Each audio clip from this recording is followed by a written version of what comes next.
dialed in to Box and Brews, you might hear something you can use. Like tips on your cash or tips on the suds. You're gonna want to use the smarts of these stuff. Cause they know the brews, and they know the box, and they know they can't help the stubborn fucks. So listen up, cause shit's not funny. And save yourself some beer money. Bucks and brews. Bucks and Bucks and brews. Bucks and Brews. All right, so we're back on Bucks and Brews. Nick, it's been a whole week. Long week. It has been a long week. How was your Thanksgiving? Holiday week. It was good. We did nothing. Literally nothing.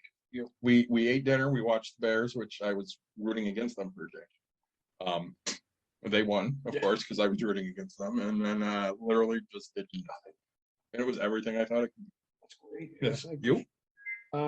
I actually had to make food for my mom's and stuff like that. But I just went and hung out and my wife had to work, so I had to, Yeah. hang out with the kid. And I think on Thanksgiving you were texting me quite a bit because you were on the phone with Royal Caribbean. I booked my cruise. You did book your cruise. For that. We are officially going to be doing Bucks and Brews on a cruise in October. Except it might be cervezas and Pesos. pesos. Yeah, so we're really excited about that. So the most important part. Yeah, well, real quick. So go ahead. It might be Yes. pesos and cervezas, but if you guys can see there, so we got a new logo. It's Pops and Pennies for our kids episode because we're all about the Love to youth. do stuff for the kids. Oh yeah, it's great. And then most important part. What do you got? So I got a light hard cider flannel mouth. And when I get done with that, I'm going back to Arbor Brewing with the Holiday Bake Sale Double Milk Stout. Oh, and I'm going back to my diet, low carbs. I'm gonna say Michelob Ultra, and after that, I have a Michelob Ultra. So Now I've heard was it organic? this one is not. That one is not Yeah, organic. The white lager is organic. So you're not organic today. Nope. That's okay. Straight, chemicals and all. We have a guest this week. I'm very excited for this guest. I am very excited too. We're going to talk about valuation, and I hope I don't slaughter your name. This is Bharat Kanodia. Wow, How'd I do? Perfect. Look at See? that. Nailed it. We're 1 for 1, boys. That's because I have a hard name to pronounce too. Bharat, thank you so much for joining us. Oh, hey, what is your name? I meant my last name. You almost said it too. No, I'm not giving you my Persian name. Kiss my ass. Yeah, you almost said it. Bharat, thank you so much for joining us. Tell us a little bit about yourself, what you do, where you are now, and where you come from. So, guys, I'm a valuation geek, if you will. I have valued all different kinds of interesting, unique assets. I live in California. I used to live in Wisconsin, and I grew up in New Delhi, India. So I came for my undergrad to Wisconsin-Madison, and my first job out of college was in valuation. Turned out I was half good at it, so I stuck with it. And so now, out of college, you get a job in valuation. Was that for a large corporation or by yourself? No, it was definitely for a large company. It was called American Appraisal. At that time, it was the largest, oldest independent valuation firm in the world. And it got acquired in 2015 by Duff & Phelps, which still exists today. So many of the people I grew up with are now working for Duff & Phelps. Is that who you're working for now in California? No, I've had my own firm for the last 10 years. There you go. Let's say congrats. Good for you. What's it like to make the leap? Very difficult in the beginning. But once you sort of get over the chasm, it is most fun. You have employees or just you? Yes, no, I have employees. There you go. And then is your office near your location? I work from home, Okay. and I have the offshore office. I have an office in New Delhi, India. So Okay. I have the offshore arbitrage working for me. But the team that I have in India, they work for me in an office that I own, in a company that I own. That's great. Yeah. We might have to talk about this maybe off air, but I'm working on opening up a call center or something with a friend of mine who's from here, but went over to live over in places in Europe. And so he's actually going to be opening up a couple of business accounts here. So that way people over there can open US businesses and stuff. We're supposed to have him on, aren't we? Yeah, we are. All So right. I got to get him here. Really good friend of mine. So I want to know the ins and outs of how to own a business across seas. Multinational. Absolutely. It's not that difficult. It's no different than having an employee in, say, Florida or New Mexico. You just have to make sure your lines of communication are open. Other than that, it's a lot of fun. You get to travel, and when you get to travel, you write everything off because it's a business travel. So, What I really want to know, how are you guys going to do the podcast on the cruise? Are you guys taking all your equipment? Because So we have one of those portable microphone recorders. yeah. So we're not actually going to post any of the episodes, but we're going to record every night. Okay, because that was my next question. Because yes, go ahead. Yes, because getting access to internet is very expensive, and I know that because my wife bought internet for $80 or something. We went on a cruise, and then she bought it again, and then she bought it again, and then she bought it again. She spent like $400 on stupid internet, and I didn't use anything. you're telling me I should get it right now because it's on sale. It's an offer. It is on sale, but I just don't use it. $20 a day. $20 a day, that's a steal. Yeah, I should probably get it then, huh? I'm not Actually, getting it. I would advise against this because you can then totally punch out. That's why I didn't get it. I say we talked a little bit before this. You have kids, and I think one of your kids just asked for a water or a soda there. So my wife, I can go away and be away. I really can. In the back of my mind, like I want to talk to my kid, but like my wife, she needs to FaceTime. She needs to do something with my kids. So probably for the comfort of her, You better have for her. get her internet if they allow me to buy. I mean, one person. I can tell you right now, when we're docked, Yeah. we have free texting, free Yeah, 2G. sure. But if the boat's moving, then we don't have it. Yeah. So I'll probably end up buying that really quick before midnight tonight because it's, as I said, it's 20. I've already spent, crap tons of money on this agent. Where are you guys going? We are going to Coco Cay, We're going to Haiti. I know Haiti, that. and Jamaica. How long? 7 days. 6 nights. 6 Yeah. nights. Nice. That sounds like fun. It's gonna be a good time. This is my first cruise. David's second. My second, my wife's third or fourth. I don't know. My daughter's second. Yeah. Mike's third. My wife's first. Yeah, I say.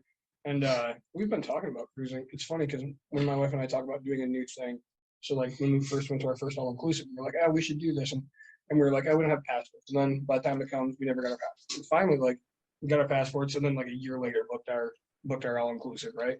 And like we've been talking about this cruise, and I'm like, 4 years, and I get so excited, and then we look at the price, and it's just ridiculous. And I'm like, we can just go to Florida, we can go to Texas or New York or California or whatever we want to do. And then finally I was like, she's like, I don't know, because we're going to Florida in 2 weeks. Yeah. We were supposed to go on a cruise in 2 weeks. And she's like, they close kid stuff. And it seems like there's always an excuse. So finally I was like, skip it. They're already going. It's booked. Boom, here I'm booking it. And I didn't even use the vacation. I used my money. I was like, now you have no choice. So if she doesn't go, I don't care. I'm still going, right? Hey, you'll have free drinks and free food the entire time. Yeah. So when you do, back to you, because we talk about us all the time. All the time. Evaluation of businesses. Why is it important? And is it just businesses that you're valuing, or are you? What are you putting evaluation on? So I'm one of the few people in the country who can value tangible assets like a factory or a copper mine or a dam, all the way to the other side of the spectrum, intangible assets like a patent or a trademark, and things in the middle like entire companies, startups, big, small, what have you. And most people in my world, they don't do that. They silo themselves into doing one type of a asset. So they might say, I only value commercial real estate for tax purposes. I call bullshit on that notion because they do that because that's all they've done. That's all they know. And they want to grow. I, on the other hand, was bred to value all kinds of interesting, unique assets. And my boss, anytime they had something weird, they'd call me in. Hey, what would you do about this? I'm like, I don't know. He's like, figure it out. So that's how my career got started. And I'm very proud of it. I mean, I've appraised some unique assets in the world, like Brooklyn Bridge, Alaskan Pipeline, Atlanta Airport, Mirage Casino, Uber, Airbnb.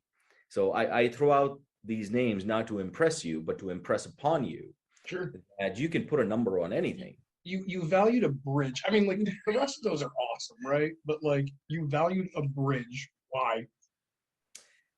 So valuations are for different purposes, right? Most people think you would value something only for like a deal or a transaction of some kind, right? I mean, believe me, they're not selling that bridge. You can do a valuation for accounting or insurance or taxes or a transaction. So I value the bridges for either insurance or for accounting. So say if a entity spent, say, I don't know, 200 million bucks on building that bridge, say 50 years ago, they put it on the books. Well, it's depreciated over time and now it's worth zero. But is it worth zero? It's not. So, people are still using that bridge. So you can't say the bridge is worth zero. So it was an exercise to mark up the bridge's value on the entity that owns it. Okay. Great idea. Yeah. That's like a tax loop I just learned. Right there. You say, I'm going to revalue all I don't know of my about a tax properties. loophole. Look into living benefits of life insurance. I actually know about it. Yeah, that's a great loophole. A friend of mine is doing it right now. Say with some of his properties. So, Yeah. his A friend of wife- mine does that, and I thought he was, one of those insurance salesmen. Yeah.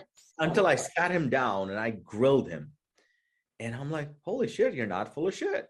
He's like, I'm telling you. So, you said you're from New Delhi, and then you came here for your undergraduate. Yeah. All right. So how you grew up over there, and then about 18 you came over here? I was 17. I started at Madison, Wisconsin, did my engineering, and went on from there. Okay. And then you've been here since. Been here since. Great. And then do you have a primary house here in California? And what about because of real estate? You have a house over there in New Delhi? I have a property in India as well, and I have property in the US. Okay. I was say. And do you bring your family back over there when you take your business vacations? Yeah. I mean, whenever we go, we all go and we all, make a nice vacation out of it. Last time we were there for 6 weeks, and sometimes we're there for 2 weeks. We don't pack light. We travel like, each of us will have like, 2 suitcases. So we generally have like 8 to 10 suitcases whenever the 4 of us go. Sure. Is your wife like mine? She overpacks. So when you Yes. say 8 suitcases, 4 of them are hers. 5. Yeah. So she'll have 1 suitcase for shoes, Just for shoes. 1 suitcase for makeup. She'll have 1 suitcase for gadgets, right? Women need all their gadgets, the hair thing, this and that. And I'm calling bullshit on you right now. No, If anybody has a suitcase for just shoes, it's you and not your wife. So when I go on vacation, I bring 2 pairs of shoes. Well, 3 sometimes. Or 4. No, the ones I'm wearing, my bowling shoes, right? And then We're not bowling on the cruise. well, just, you know. so I won't bring them. And then I bring a pair of sandals. So like we're leaving in October, so depending on if it's cold, I'll wear my tennis shoes and I'll pack my sandals because they pack small. I'm a big guy. I don't know if you can see that. So when I pack, my wife and my kids, they can pack, all of theirs into a suitcase, and then all of my clothes, because they're 14 times the size of them, take 1 suitcase. Dude, I just have a little carry on it. Holds all my shit. Not for 7 days. Can't do it. No, I mean, I don't pack light either. I'm not one of those guys who's going to say, okay, I'm going to wear the same t-shirt for 3 days or recycle the shirt. I mean, I don't pack light. Like when I travel on a business trip, I take a full suitcase. Like, Yeah. I have everything. Because, hey, you show up and, like, hey, there's this moisturizer I like, and that's what I use. So, yeah, it's a little, fancy pants of me, but it's not. It's something you get used to. Yep. But I want to know, why do you travel with bowling shoes? Oh, I'm a bowler. Sometimes I'm a has-been. So I meet up with a bunch of my friends every year, once a year for national bowling. So Nick is a pretty accomplished bowler. I'm okay. Oh. So like we go to Las Vegas all the time, or to Reno, Nevada. Been to Syracuse, and so most of the time when I'm traveling, it's usually for a bowling tournament of some sort. Okay. Yeah. And if you bowl, I have bowled. so you would use house bowl, shoes. I bowl like twice a year. Yeah. And so you don't own your own pair of you don't own your own pair of bowling shoes. No. And that's it blows my mind that people don't like.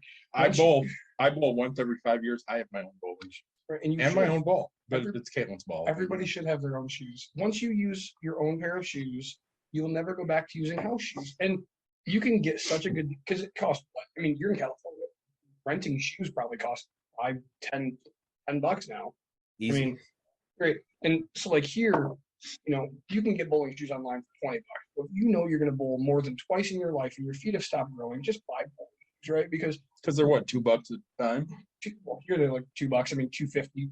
Yeah. Fairlane's $4.50. Like it's all depending. Well, right? the rich people live out there in Granville. Well, yeah, but no, I mean, we were in New York and they wanted $10 for shoe rental, and I was, oh my gosh, no, never. I would never rent your shoes that everybody else has put their feet in for $10. Like, I'll go buy a pair. So I went to the pro shop. I was like, what do you got? And they're like $50. I was like, deal. Like, take them home. Just not gonna do it. I've bowled, so since I've owned my own pair of shoes, thousands of them.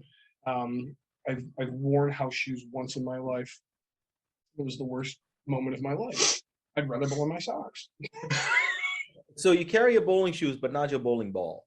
I'll carry so last year I flew first class, which was the most amazing thing ever. I had 2 bowling bags with me, 6 bowling balls. I had all my stuff in my book bag, which I can carry. And then I have my carry-on, which also had that had my bowling shoes, because I can always drill up new bowling balls. I don't care. Granted, they're the more expensive of the things to lose, but I will not lose my bowling shoes. So, it's funny because I have a bowler. I paid for that bowler. Yep. I mean, she's 26 now, but she bowled. Mhm. Bowlers are insane about their equipment. They always have anywhere from 3 to 7 balls, usually 2 pairs of shoes. my first time bowling. But, You know what I'm like at a tournament. oh yeah. 3 to 7 balls, at least 2 pairs of shoes, the wrist guards. Yeah. Tape for their fingers. So I mean, I coach softball, and I mean, a bat and a ball and a glove.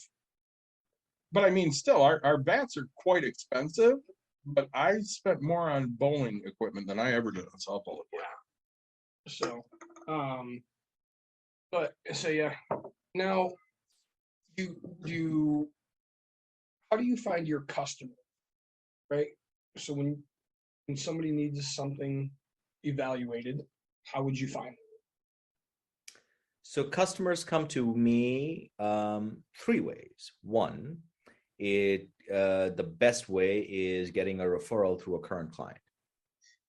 That's the best compliment, and that's the best way. Of course. Second way is getting a referral through my network. So I am fortunate that I have built a great network over time. So I get referrals from friends and people I know.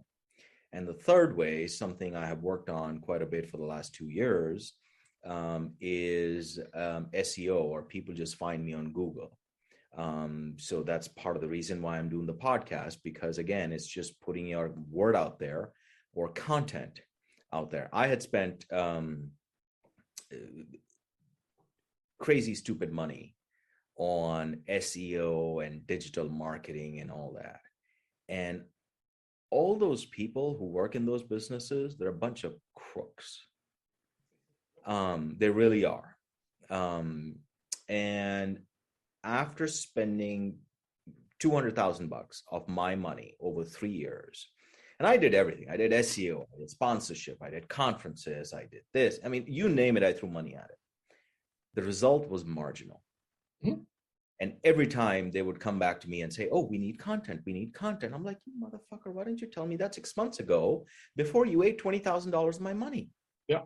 No, they didn't tell you that 6 months ago. They'll tell you 6 months after when they got you by the ball. So now you got only two options: either leave them or keep paying them a check. And I did that a few times. You think I would learn after one? No. And then I discovered that content is king. Rest is all bullshit. Yeah. And video content is king of kings. You can't beat video content because video content, you can slice and dice it in so many ways. So I said, the hell with everything else. I'm just going to invest in video content. So that's why I created a YouTube channel. And, many people don't have the education on evaluations. I mean, valuations now affects day-to-day lives. Mhm. And people have no idea how that works. And I'm a visual learner. So I figured, I'm going to explain things to people visually. And if you see my videos, they're short. I mean, I'm not, talking for an hour because nobody wants to listen to me for an hour. So I create videos that are 5 minutes. And they're clear and concise and hopefully entertaining. Yep. As Mark Twain said, I did not have time to write a short letter, so I wrote a long one instead. So, And he was a smart honestly, I really kind of connect with what Bharat's saying here because my wife owns a business, this. Yep. And, we've had people approach us several times about, hey, I want to be your SEO provider, director, whatever you want to call it. And, she always comes to me because I'm the computer guy. And I'm like, yeah, I really don't think that's overly necessary. So, I mean, she did take the plunge. She, had a professional website built. We ran on one she built for a couple of years. She had a professional one built. And everything since that has just been her, whether it's putting out professional photos. Mhm. So we have a professional photo shoot here, or videos that we're making when customers are like, "Hey, yeah, go ahead, pay for our session. We don't care." Threw out a TikTok the other day. That'll draw interest. Videos are the best way to get people interested in whatever you're doing. I say, I don't make videos except for this, right? But like, I have a friend of mine who You don't make this. who started real. I'm horrible at technology. I have a friend of mine that started in real estate, and it was 3 years ago. He is now 4 times the amount of what I have, but he was great at. I mean, he was a videographer before he became this, and he'll sign his name and he'll put it backwards and just like it keeps doing the boomerang thing. Just awesome. It draws you in. He gets so many people. He gets investors and he gets things. And I'm over here the old school way, right? I want to shake your hand. I want you to know what you're getting into business with. Like very slow and steady. And in the end, it doesn't. Like to me, I want to be bigger, but I also understand that I want to care about every person that I'm doing this with. Where him, it's a completely different story, right? So I'm not saying what he's doing is wrong. And every business has a different thing, right? If you're trying to draw a business into break room therapy, you don't need to know everybody, right? I mean, the chances of them coming back 50 times because you've got to know them very slow. Where the chances of people selling me their house every time is going to be something amazing because I get to know them as a person. Well, I mean, and that's a good question to go to you with, Bharat. So, let's say I open a business and I'm 5 years down the line and I decide I'm done with this. I don't want to do this anymore. What steps do I take to, come to somebody like you that says, all right, what can I get out of this? How do I value my company effectively to make the most for me, but still price it in a range that will sell? That's a great question. I mean, everybody thinks that the business is worth $1 million at least, or they might go, hey, my neighbor's cousin's wife sold her business for 5x on revenue. So my business is worth at least 10. And, that's how people are thinking about valuations. That's definitely not the case. I tell people that, hey, if you're a business owner, you pay taxes or you get audited every year. Similarly, you should get a valuation every year. And even though what I'm saying is in my self-interest, that does not mean that I'm wrong, because it's kind of like getting a report card at the end of each quarter or each semester. How do you know how you did? If you got an A or a B, or if you added value, yeah, you're working 60, 80 hours a week, but did you really build value in your company? Well, that's what a valuation scorecard will tell you. And we talk about that kind of in the credit aspect of things, right? Like you should pull a credit report. And I say at least a type thing, right? So you know if you gained or what you have out there. I mean, so knowing what your personal value, right, in the eyes of lending, this is, I mean, I think that's a great idea. I don't do that in my own business, but I didn't know that you should. I mean, granted, I sit and value my stuff quite often to see what the market looks like. So I guess I probably do it and don't even know that it's technically valuing my business. I know you know basically what your net value is. For why? Yeah. Because we're sitting there doing those calculations all the time. It's like way too often. So now when you appraise, do you do you do single family houses or strictly larger things? Do you have a minimum, I guess, of what you're looking at to do a valuation of? I don't do real estate. I used to do real estate in a former life. I used to do commercial real estate, but frankly, real estate valuations doesn't pay for shit. Somebody came to me with a 100-unit apartment building and they wanted to pay me $3,000. I was like, no. So I don't do real estate, but if there's a company or there's a unique asset that pays well, I'll value that, because that's not a cookie cutter type of a valuation. You need somebody to roll up their sleeves and really understand the asset. But if you need something like real estate valuation, I mean, banks pay you what, $500. Yeah. That I don't think that's fair for the asset. And nowadays, I mean, there's so much. There's so many factors to consider in a valuation. But it's all about a cookie cutter type of a process. So that's what they do. That's not the sandbox I play in. Sure. Well, in looking at some of those companies you mentioned earlier that you did valuations on, so Uber or Airbnb, were those for essentially their IPOs, or was that for other purposes, or can you even get into that? Some of them were for IPO and some of them were for investments, pre or post investment. So somebody's looking to make an investment, they want to know what it's worth. And someone has just made an investment, say invested $100 in Uber, say a year ago, and they're like, hey, what is it worth now? Or in some cases, IPO valuations. But I try not to do IPO valuations because those are usually done by underwriters who take them public, like Morgan Stanley. Or Sure. And so that was one of my questions. That's awesome. So that now, are you allowed to share your information, or is it like closed?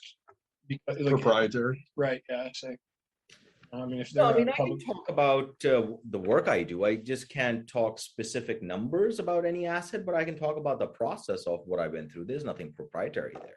So how do you, what are your starting points? So, I have XYZ company, I come to you. What do you need from me? I will look for a few things. So say if you have a running business, I'll be looking for, hey, give me a copy of your books, or many small businesses are not running their books properly, so I'll just say, hey, give me access to your QuickBooks or whatever system you got, or give me a copy of your couple of years of tax returns. let's start from there. Let's start from the basics and let's build from there. So from there, I'll be asking you questions about your payroll, about your expenses, about your customers, about your product, where you're going from there. Again, depending on the size of the company. So I tell people I'm like a vet, a dog, a horse, a frog, a fish, an alligator, it's all the same, right? I mean, they all need help, but they all have different problems. So, I can't be asking, a fish that, hey, have they changed the water recently? The same thing, if somebody owns a dog, I have to ask a different set of questions. So, different horses for different races, if you will. So now, real quick, would you agree, I guess, with the following thing, or is this how it would work? So let's just say DoorDash came out before Grubhub. Now, could you take a valuation? Could I go say, hey, Grubhub is going right, DoorDash is going right now. Grubhub hasn't started. They say, hey, I want to grow a business like this. What do you think the valuation of something like this is? I might be interested in opening a business like that. Is that something I could do with somebody like you? And is it allowed? Yeah, why not? Yes, most definitely. I mean, we live in America. Everything is allowed unless it's not allowed. It's easier to ask for forgiveness. That's always my. Yeah. I tend to deal with that in both professional and personal.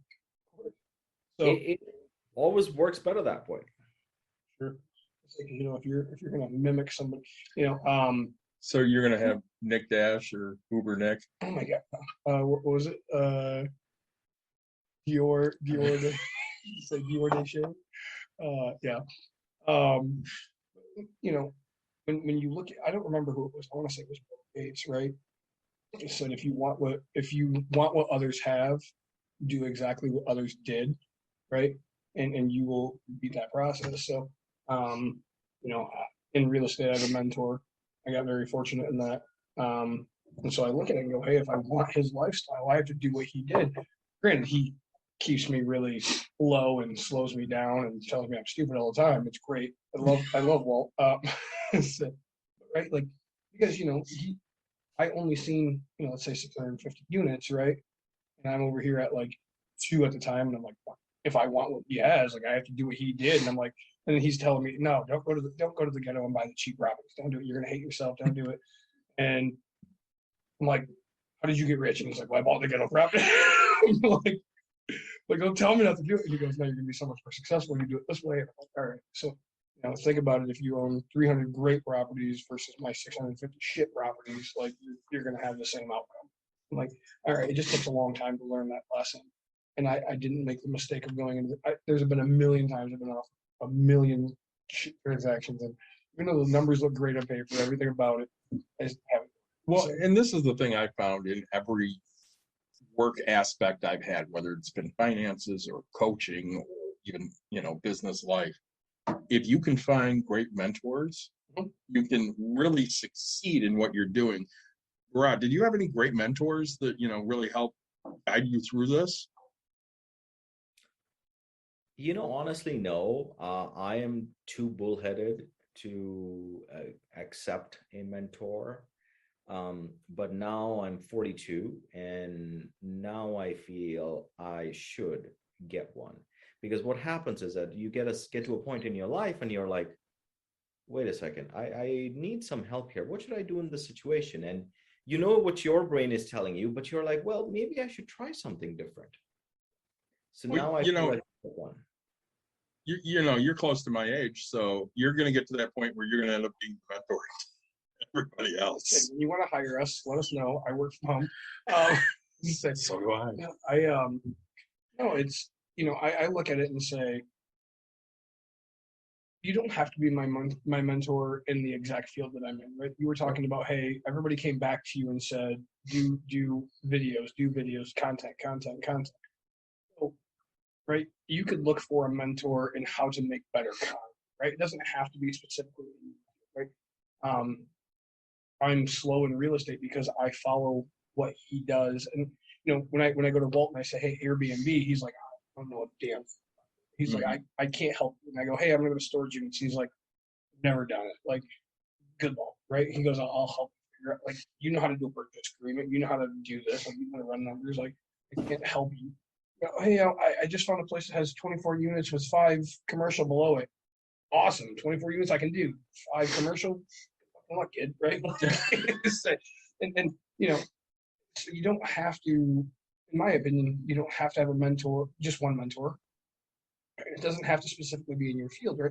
Like, I know right now, I was just talking to a friend of mine who's struggling in his life. He's like, I'm getting depressed and I just shut down. And he wants to get into real estate. And I'm like, look, kid, you know, you're going to have these moments. Like I've been at a low point. Like, you have to understand that finding people that know what you're going through, what you've gone through. Like, you say, hey, I've been searching for a deal for 2 years, and you just feel beat up and you feel lost. Like, we've all been there, right? Like, I'm 11 years into this game.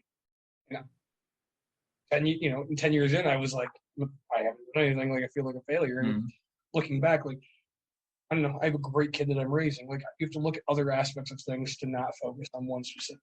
So I think a mentor, whether it's mental health, whether it's anything, you can always find somebody that can help you in something, whether they're a mentor or whether they're just a person that you've hired to give you advice. So, now, what's the greatest thing you've ever done an evaluation on?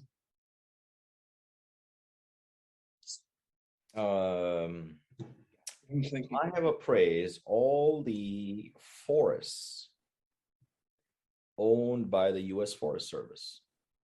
All of them. Yeah, so there's Department of Interior. Under Department of Interior, there's U.S. Forest Service. Yeah. There's National Park Service separately. So I have appraised all the forests, all the wilderness areas, everything owned by the U.S. Forest Service. I would have loved for them to pay me to go and inspect all these forests, but we did a sample inspection of 3 or 4 forests and sort of said, okay, well, we'll extrapolate from there. But because if I had appraised them, I would have probably taken a good 10 years. Not a bad way to live. It seems horrible, right? I would have probably charted out my journey, started in the summer and spring in Montana, and then, come down to Florida by December, take a couple of months off after that, do that for 10 years. And then you got your, appraisal for the U.S. Forest Service. But no, it was, most of it was done desktop, but we did some sample studies. So, but that was a lot of fun. That was very different. I mean, how many times in your life you get to appraise forests? I have 0. Yeah, none. Really? Surprises me. Shocking. All right, now, because I have interest, when you appraise these forests, you get to appraise like the trees that are on them. So, like California, you have redwoods, right? We don't have them in the Midwest.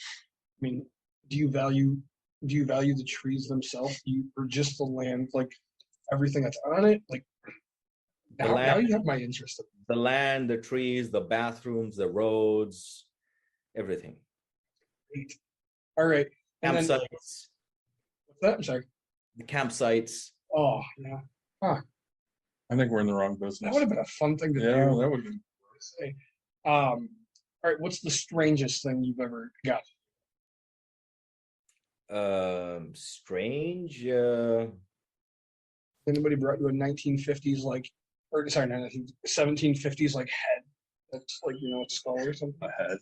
So I don't do like art or gems of jewelry or unique assets like that. But I'm also on the board of American Society of Appraisers. So if you come to me with something weird, if I can't help you, I can get you the best appraiser in the country.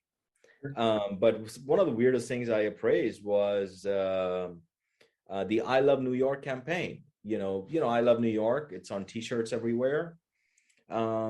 People think that campaign is owned by the city of New York. It's not. It's owned by the state of New York. And I have valued that campaign. Rough numbers, I guess. Can you give us what is that? 9 digits. Really? It's just amazing. That is All for a slogan, let's call it. That's just great. Um, and now you do new things on a daily, weekly basis then? Yeah, I mean, right now I'm working on a small chain of grocery stores in Carolinas. They have about 17 stores between North Carolina and South Carolina, and they're selling it. So they brought me in to help them value it. Sure. Um, let's see. And now do you get to fly there and take a look at them hands on? Sometimes I do. Depends on the projects. Like right now, I'm also working on a operation that provides stock hens and roosters for breeding, and they sell these roosters and hens to 11% of the chicken producers in the country. So they have a decent sized market share. Sure. So I am valuing their intellectual property around breeding chickens. Sure. And there I said, hey, I have to visit your farm. I need to understand the process because I can't do it remotely.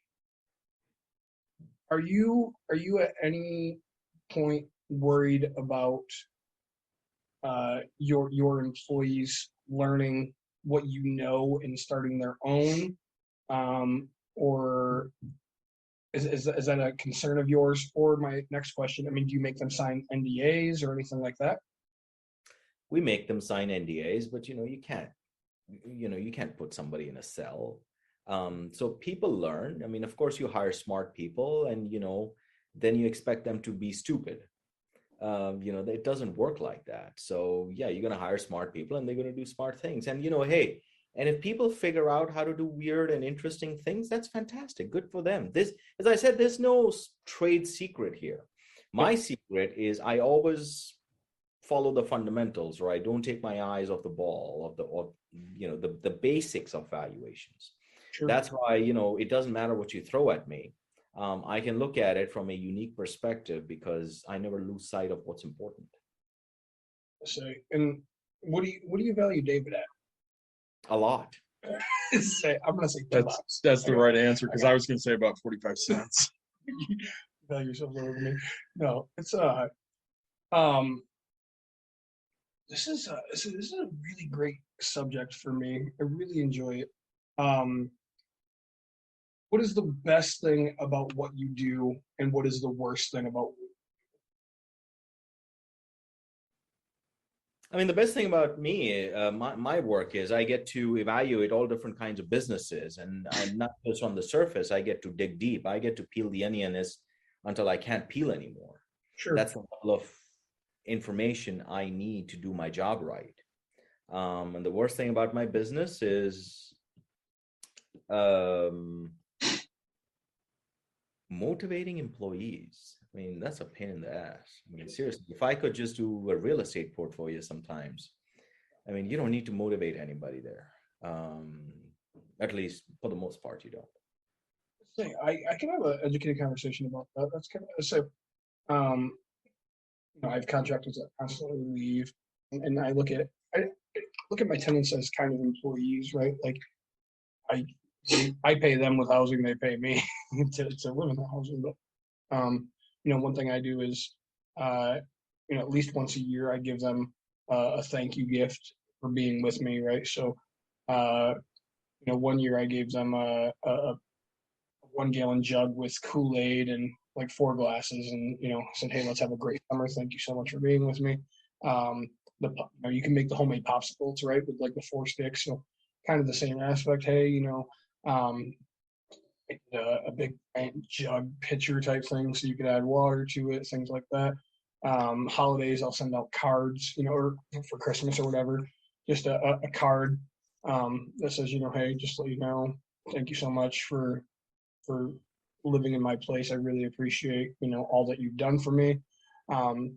It's not necessarily, it has to, like, in the back of my mind, I know for a fact that I'm doing it because I want them to pay or do whatever, but I also want them to know I appreciate them as people, right?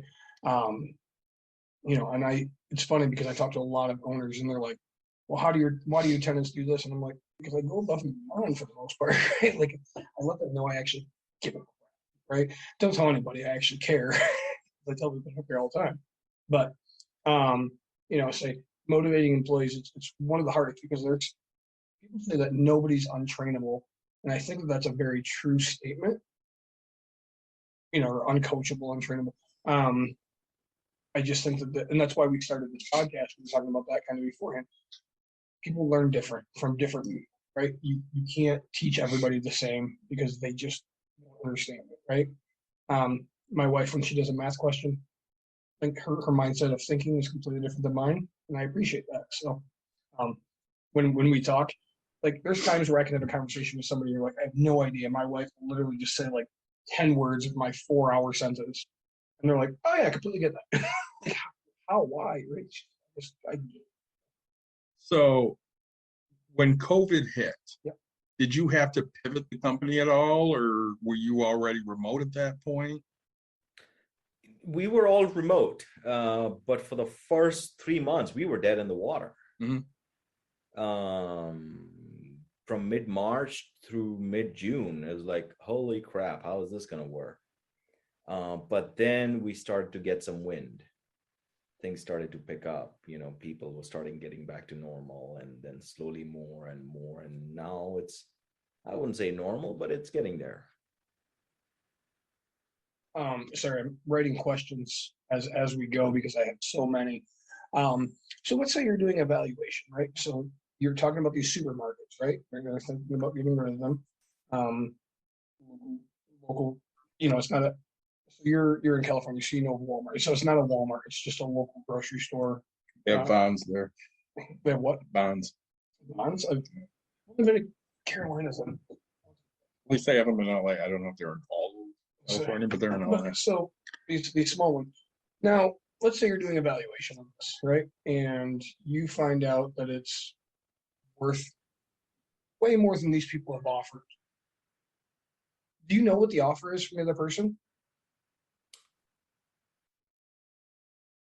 Most times they don't tell me, but I know. So now, my question is there a way that is there any way that you're allowed to offer on something that you're doing evaluation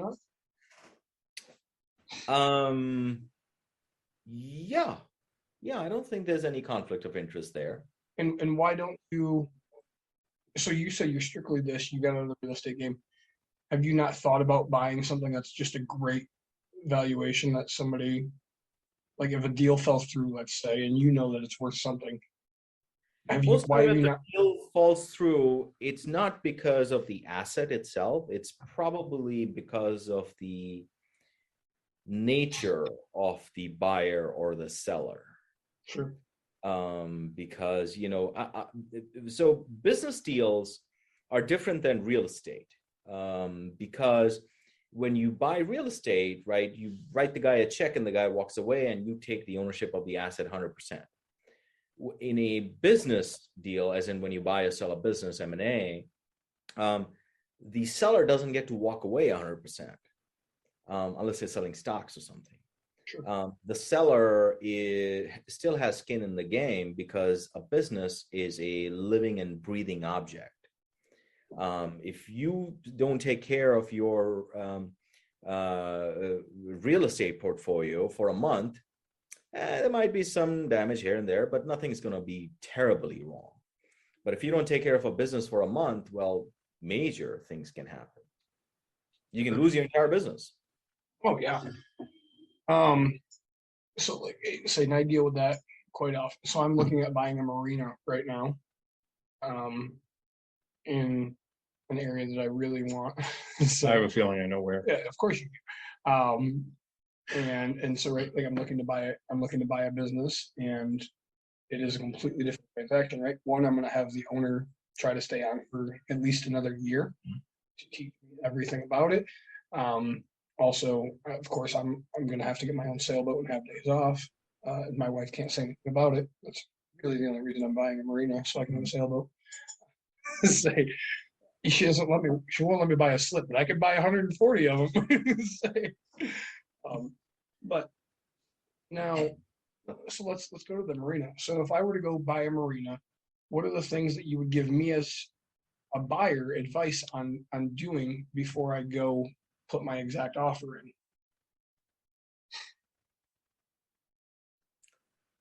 Get a list of the people who are renting those slips and understand how many of those slips have been rented for how long.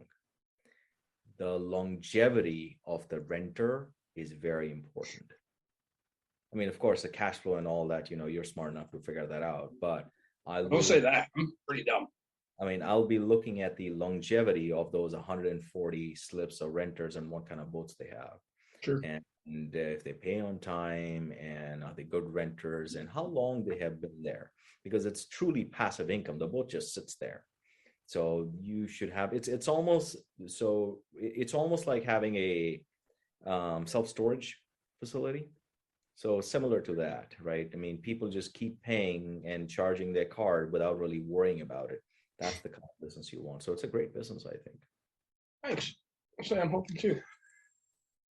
I have concerns with, of course, I have value add things, and I have concerns, with.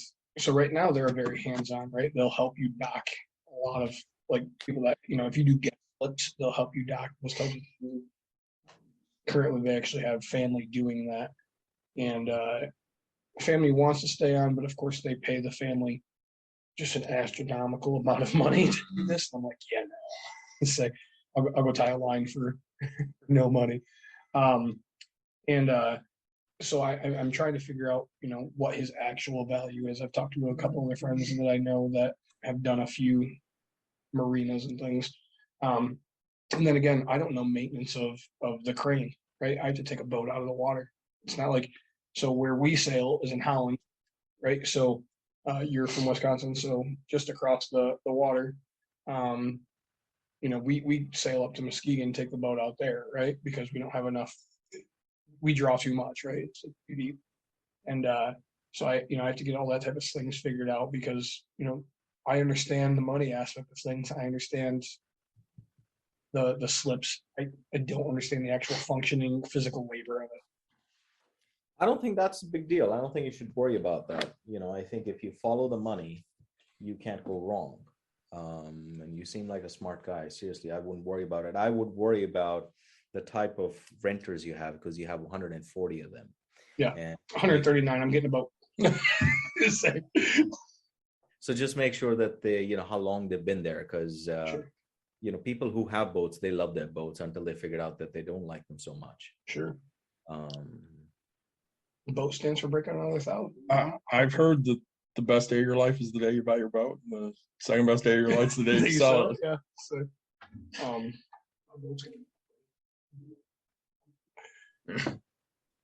really so- hoping for like one for me. What other questions do you have besides your boat? He was going to ask a question. No, guys, I have another call at Mhm. 4:30. I'm already late for, but Okay. no, but this was a great conversation. Thank you again for having me. We're gonna give a shout out to Bharat on all of his social media and every contact we have for you. If we're missing anything, Bharat, go ahead and drop me a message. We'll get that all listed for you. That'll be great. And in the show notes, if you can put two of the links, Absolutely. awesome. Do you have my YouTube account? I do. And do you have my let's see, and my website, verystrat.com? I will make sure I find it. All right, so let me send you that link right now. Absolutely. Sure. So everybody, say we're wrapping this up real quick. Bharat, thank you so much for joining us. Thank you for teaching us valuation. People wouldn't think you're valuing a forest, and normally, because I'm so close-minded in the fact of real estate, right? Like, or stocks itself. Like, I understand that. Really, this was a very fun conversation. I'd love to have you on. But We'll finish what we do after Bharat goes because he has to go. yeah, So say like, subscribe, share, tell your friends, tell your family. Please, get everybody out there. This was a great episode. thank you again for joining us. Thank you so much. And I have, David, I have dropped a link in the chat. Perfect. Thank you so are much. we connected on LinkedIn? I don't think we are, but I will definitely come and find you. Nice meeting you guys. Nice as well. meeting you Take too. care. Bye. So we're going to keep talking here for a minute because I really enjoyed this. This went way better than expected, I think. And I mean, kind of with our guests. Yeah. I'm never really sure what to expect. And course. this is one of my favorites. Honestly, like I could talk to him all day. really enjoyed myself. I did too. Like, there's a million questions I have still, and I'd love to have them on. And we might have to have him on again. Next time we'll have to actually be business professional and get real questions like lined up. You can end Zoom. No, I'm pulling up the chat here to make sure I There have you go. this. I'm not, because we haven't said everything we need to say yet. Oh yeah. So we kind of have to finish the episode before we can just, no, you know what? No. Michelob Ultra, thank you so much for the tasty beer that goes in my belly. Blake's Hard Cider, the Flannel Mouth. It's not my favorite Blake's, but it's okay. Yeah. And then Arbor Brewing with their holiday bake sale double milk stout. They loved the tweet we put out last week because I said we were drinking that. There you go. They love that. So next week, Yeah. we are going to have a TikTok star on. Next week we are a TikTok star. We are. So they wrote a whole article in BuzzFeed about her. Yep. And she's going to talk about what millennials really want out of their jobs. She doesn't know what I want. It's not avocado toast. You don't know that. I do. So for this week, this episode at least is over. So we will let you go from there. But we might do another episode, or we might hop on TikTok Live. So Say, and we're talking about that. So Yeah. if you guys want to follow us on TikTok, we're actually going to have some content that Yeah. we're going to start offering to people. yeah. So we have a Patreon up that we're trying to enlighten people with different things and make a little bit of money out of that. And we're going to post every TikTok Live we do that is Bucks and Brews centric. The Patreon, it's $1 a month. Yeah. If you want to check out that exclusive content, we have some other things on there. And You want some merch? We have merch options on there. And if you don't have $1 a month, guess what? You need to watch. Yeah, We're gonna just get you watch that us on $1 a month. TikTok Live, and then you'll just see us there. Well, And not just that, but we're going to get you that $1 a month because we're going to teach you how to budget. Hell yeah, $1 a we month, are. Right? Like, let's say, we're not asking for $100 a month. We're not doing an Ipsy bag for $10 a month. We're doing $1 a month just to get some amazing content. And because we're still really small, if you have questions, direct message us. We're going to give you great information right on hand, right? And honestly, if there's anything we're good for, it's information. We have a lot of it, and we love to share it. So for all of you that have joined us, thank you for this week's episode, and we will talk to you Next week. or in a few minutes. I guess it depends on where you're at. To be honest. So you're probably going to listen to this in a few minutes. Yeah. So thanks again.